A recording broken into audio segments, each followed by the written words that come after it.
Okay, ek gaan gou vinnig een van my go-to disse maak. Ek het mos nou net 'n groot varkpout opgekook, pulled pork gemaak, het in 10 bakkies ingesteek.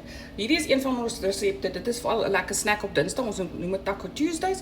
En as ons naweek 'n sport kyk, dan sit ons vir die TV en ons eet dit. Ons eet dit met fritos en ons drink dit saam met 'n lekker Doritos pineapple. So,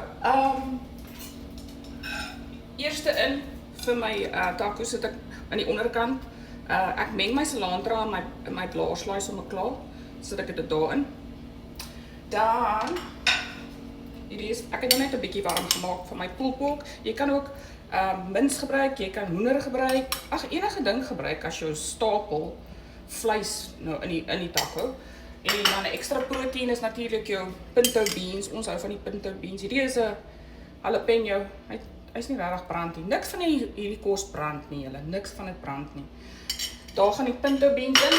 Dan het ek sommer net my eie, ek het nou nie 'n salsaatjie gemaak nie. Ek het sommer net tomaties opgesny en bietjie eie opgesny. As jy nie van rou eie hou nie, hoef jy dit in te sit nie, of jy kan jou eie of peppers, green peppers braai om in te sit.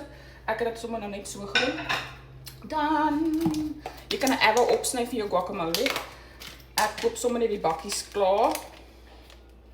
So, dan sit ek 'n bietjie van my guac op. Hierdie goeders meng so lekker saam in jou mond, ek sê vir jou. Dan ek koop die sour cream light. Sit ek hom op.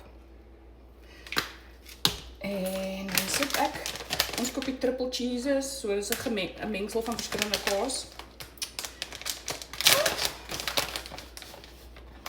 Sit dit op. So kan jy nog 'n hele klomp van dit maak. Ek kan seker een van my bakkies seker maklik 10 sulke tacos maak. So ja, daar is een gereg van my pulled pork. Ek gaan nog 'n paar geregte wys wat jy kan maak met een varkpout.